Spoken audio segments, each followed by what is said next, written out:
নারীদের সম্পর্কে একটা গুরুত্বপূর্ণ তথ্য কি জানেন?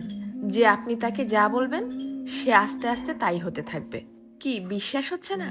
এই যেমন ধরেন আপনি তাকে বললেন যে তুমি দেখতে কিন্তু ভারী মিষ্টি, তখন সে পরিপাটি হয়ে নিজেকে আরো গুছিয়ে রাখা শুরু করবে। আপনি যদি তাকে ভালো বলেন সে আরো ভালো হতে থাকবে। আপনি যদি বলেন যে তোমার মনের মধ্যে অনেক মায়া, ভালোর জন্য তুমি নিমেষেই যে কোনো কিছু কুরবানি দিতে পারো, তখনও সে সেটা রপ্ত করতে শুরু করবে।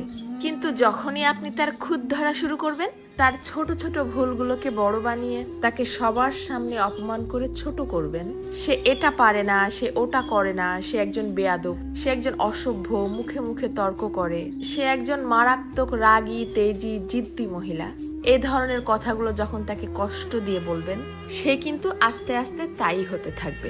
কারণ তখন সে ইতোমধ্যেই জেনে গেছে যে আমার আর ভালো কিছু প্রকাশ করার মতো কিছু নেই।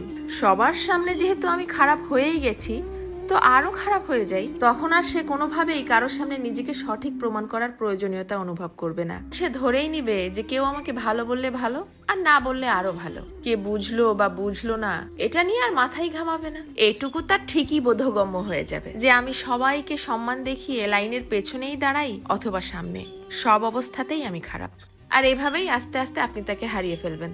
আর একজন নারী কখনোই একদিনে বা একটা কারণে নিজেকে সরিয়ে নেয় না, এর পেছনে থাকে কোটি কোটি কারণ। এজন্যই কথায় আছে না যে কথাতেই জয় আবার কথাতেই ক্ষয়। কারো ভুল ধরিয়ে দিতে হয় একান্তে, সবার গোপনে। আর কারো প্রশংসা করতে হয় তাকে সামনে রেখেই সবার সামনে।